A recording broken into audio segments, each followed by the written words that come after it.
This is my toy horse, and her name is Trixie.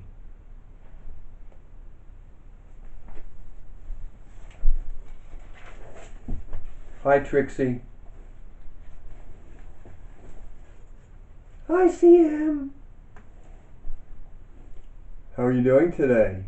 I'm doing really good. How are you? Well, I'm doing good too, but I wanted to ask you whether you thought that I should tell all of the people out there in YouTube land about the time that I went horseback riding in the Adirondack Mountains. Sure. Why not? Sounds like a good idea. Okay, then I will. So, Trixie, you come down here.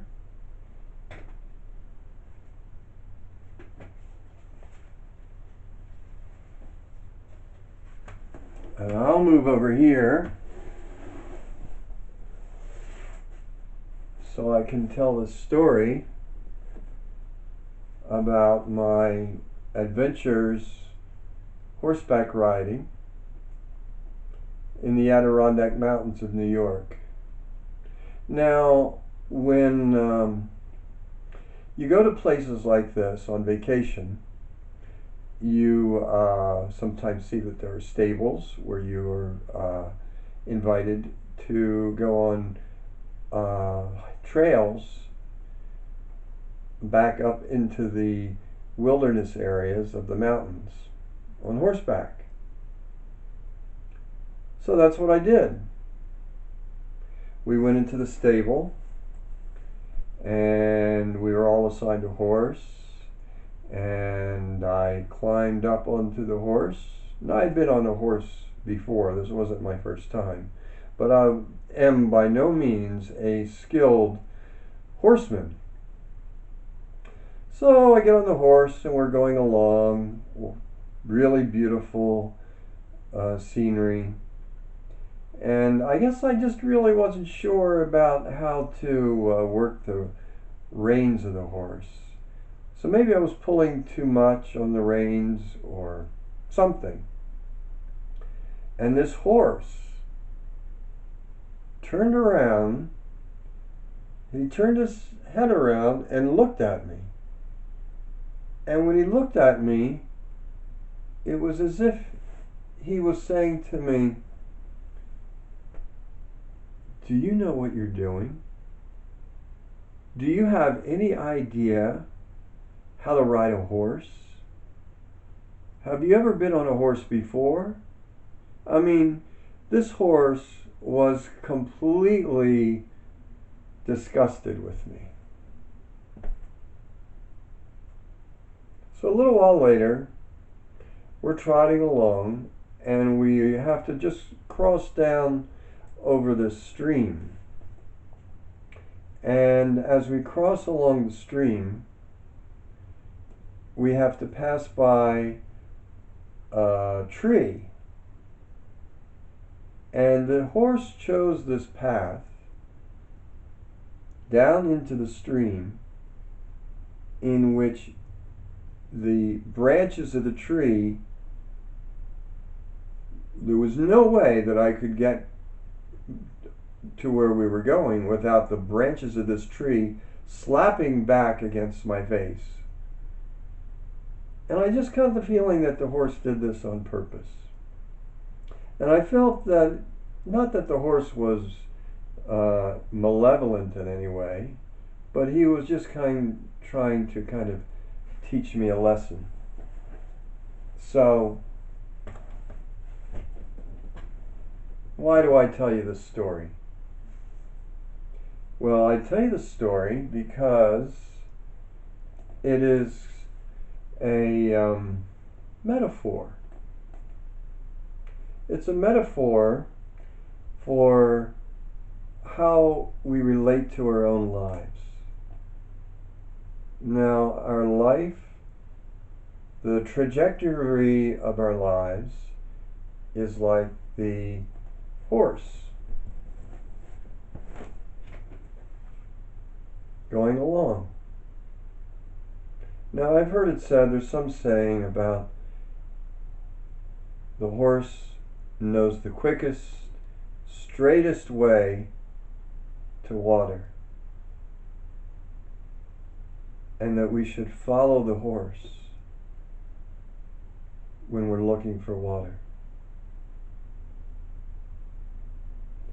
But we get kind of entranced by our own ideas of our expertise, that we know better than the horse, that we know better than the just letting life take us along where it goes, to follow the horse, to follow the stream of life. And we get careless. This is an experience of when resisting the horse, when resisting the stream of life, of becoming careless. Careless of our own true sense of equanimity.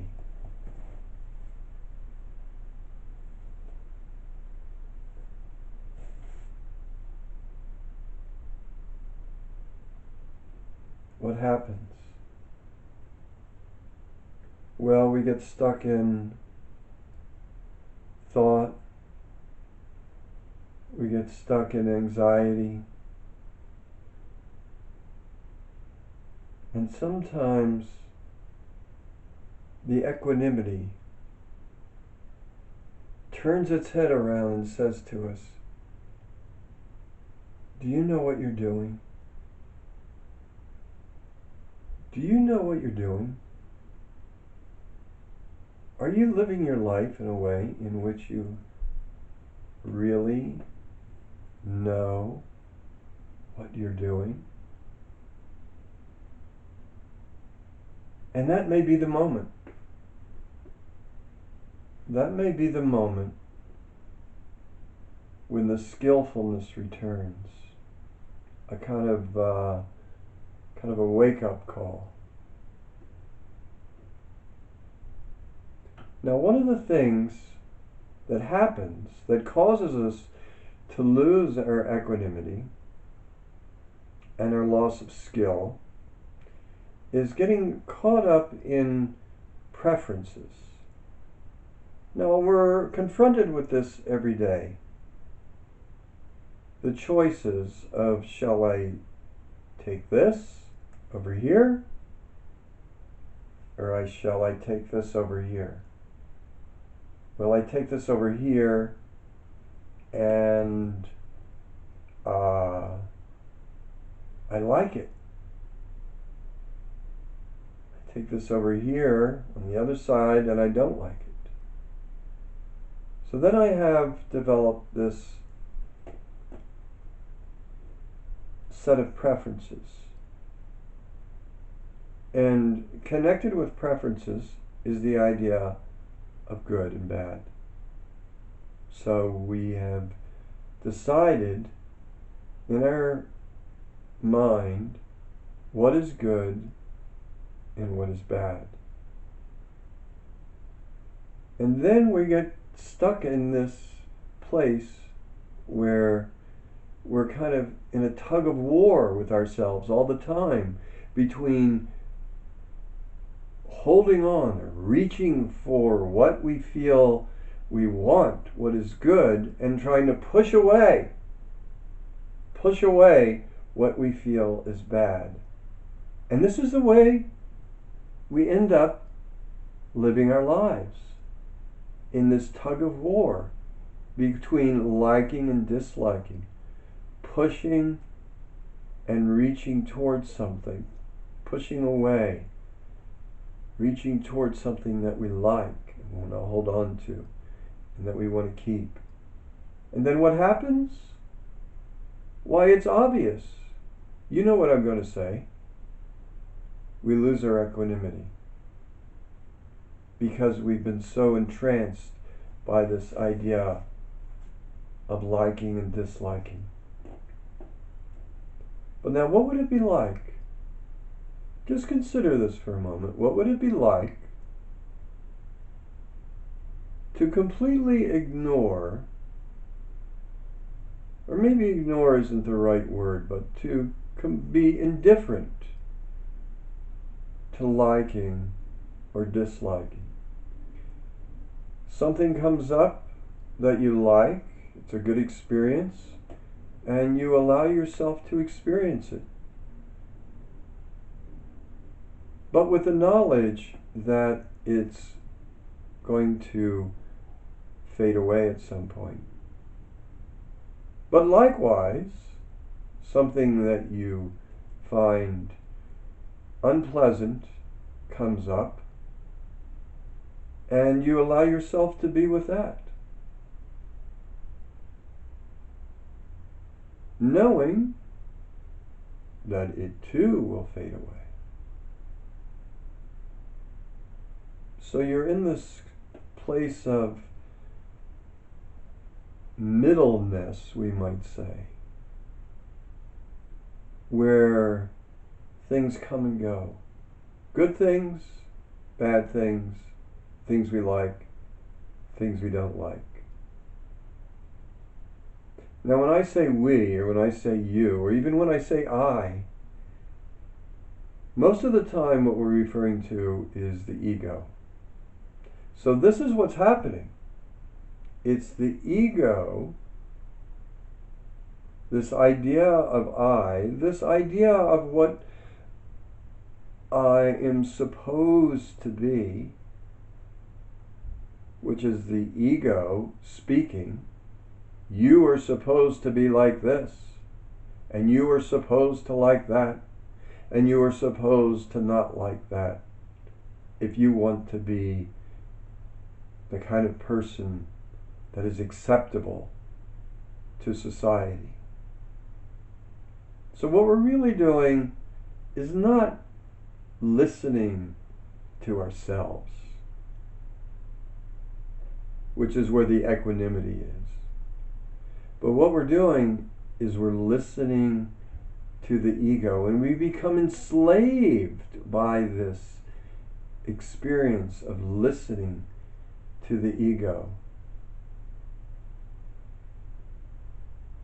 The ego is pleased or it's displeased.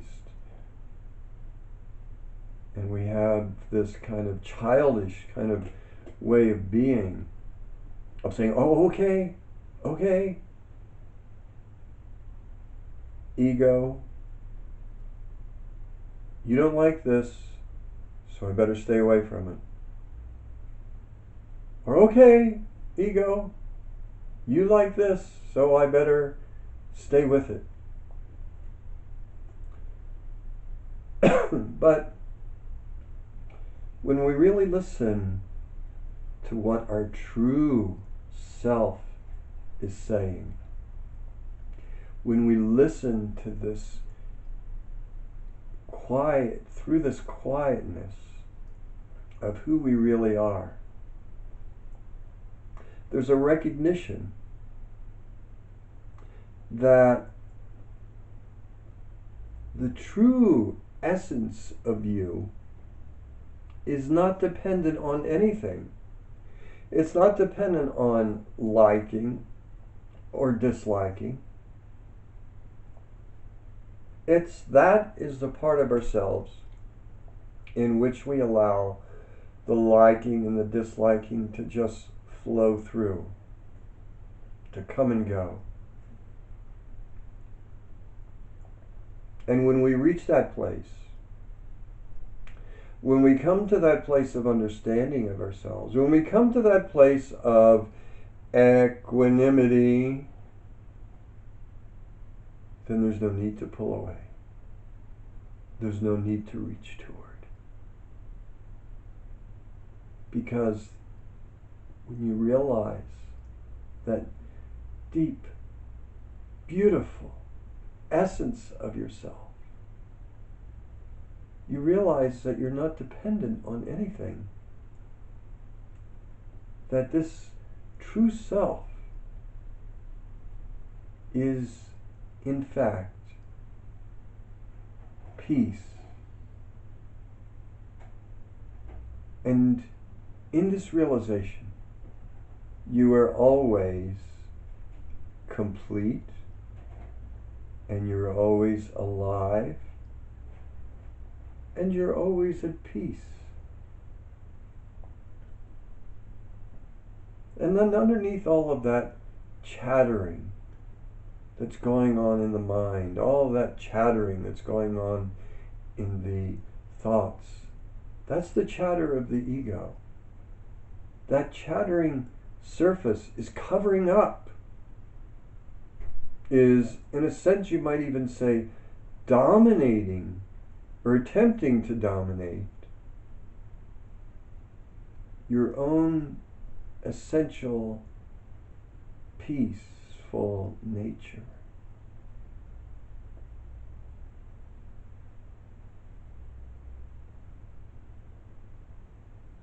But what does it take?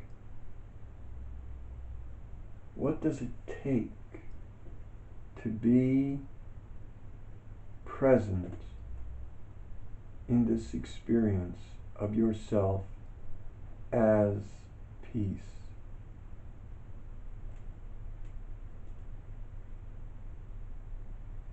I would say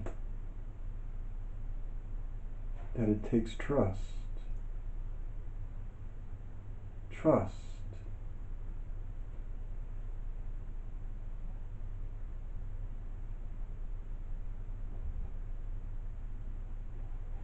So ask yourself this question.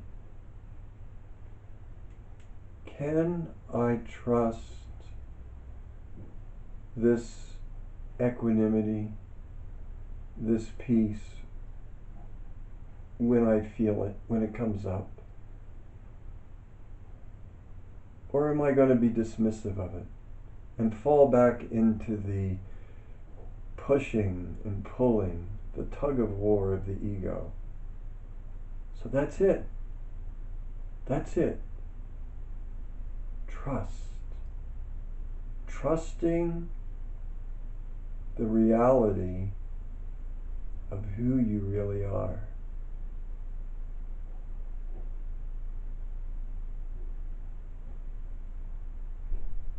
Now you are always, no matter what's going on in the external world that you live in, no matter what's happening, no matter what's tempting you or what's pleasing you, those things are not important. Trusting the peace that you are.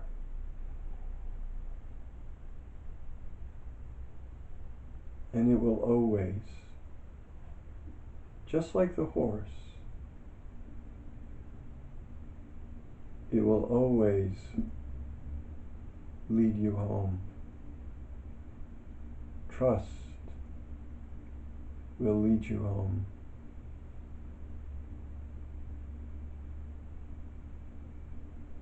This is true. This is very, very, very true. So in your life, allow yourself, when you feel like you're getting caught up in this tug of war, to stop and listen to the peace that's really so alive in you.